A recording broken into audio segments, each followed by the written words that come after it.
ಇನ್ನು ಇಂಡಿ ಕೂಟದ ಬಲ ಹೇಗಿದೆ ಲೋಕಸಭೆಯಲ್ಲಿ ಅನ್ನೋದನ್ನು ನೋಡ್ತಾ ಹೋದ್ರೆ 230 ಇಂಡಿ ಮೈತ್ರಿಕೂಟ ಹೊಂದಿರುವಂತ ಸಂಖ್ಯಾಬಲ 230ರಿಂದ 240.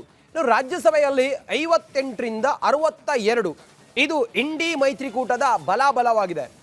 ಇನ್ನು 2:3 ಬಹುಮತ ಲೋಕಸಭೆಯಲ್ಲಿ ಹೆಂಗಿದೆ ಅನ್ನೋದನ್ನು ನಾವು ಗಮನಿಸ್ತಾ ಹೋದ್ರೆ 364 ಸರ್ಕಾರಕ್ಕೆ ಬೇಕಾಗಿರೋದು 364, ರಾಜ್ಯಸಭೆಯಲ್ಲಿ ಬೇಕಾಗಿರೋದು 164. ಇದೇನಾದರೂ ಪರಿಣಾಮಕಾರಿಯಾಗಿ ಜಾರಿ ಆಗಬೇಕು, ಯಾವುದೇ ಅಡೆತಡೆಗಳಿಲ್ಲದೆ ಜಾರಿ ಆಗಬೇಕು ಅನ್ನೋದಾದರೆ NDA ಮೈತ್ರಿಕೂಟಕ್ಕೆ ಬೇಕಾಗಿರುವಂಥ ಸಂಖ್ಯೆ 364 ಲೋಕಸಭೆಯಲ್ಲಿ, ರಾಜ್ಯಸಭೆಯಲ್ಲಿ NDA ಮೈತ್ರಿಕೂಟಕ್ಕೆ ಬೇಕಾಗಿರೋದು 164.